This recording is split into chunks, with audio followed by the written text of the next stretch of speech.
Opposed Gloves here, and this is the second video in the Kontakt from the Ground Up tutorial series, and we're going to cover just a general overview of file types, navigation, and this video is going to be really short. I really only plan to cover the navigation styles that I use, and we're going to cover multis and single instruments. So when you open up Kontakt, you have these 5 tabs up here, and they allow you to browse things. You can use the database to search and all this stuff. Honestly, I don't use this all that much.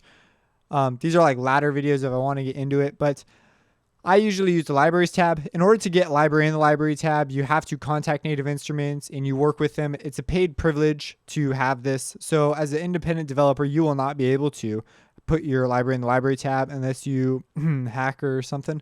But if you want to get to files that perhaps someone has made for free, you can browse for them. Just put them on your desktop. Kontakt can open up a variety of files types, but obviously it's designed to open up NKI files and multis, and we're about to talk about that. But if you have like sound font files or some other playback engine, it's worth a try. You can always look around in the manuals. Maybe there's a workaround to convert the file type, things like that. If you're not looking through your files, what I normally do is I go through the libraries, and they have little file browsers of their own. Once you've opened up one of your libraries, maybe you come down here and you say, oh, I want one of these. And you'll notice there are 2 types of instruments. There's single instruments that you can load up, and boom, it pops up. You have a single instrument and you can play it. Or there are multis, which I guess we'll just, instead of going to look for one, let's just make one. So that's when you have more than one at the same time. As you can see, we have a whole bunch of them at the same time. And we'll talk about this a little later. But we have 3. And this technically really isn't a multi quite yet because they all respond to a different MIDI channel. So if we change them all to MIDI channel 1, now they'll all respond when I hit my key. Now this is given for an FL Studio setup.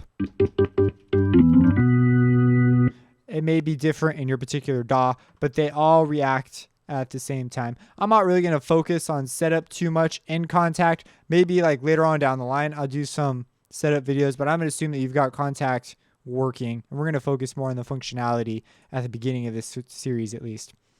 But that's what a multi is, just multiple instances of single instruments loaded up. And there's a whole bunch of cool options. You can have up to 64 instruments loaded up at any one time if that's something you want to do.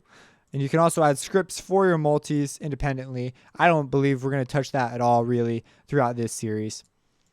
But yes, that's that. If you have any questions, I'll drop them in the comments. Subscribe if you enjoy these videos. Share it with someone that you think would benefit from this series. And have a blessed day.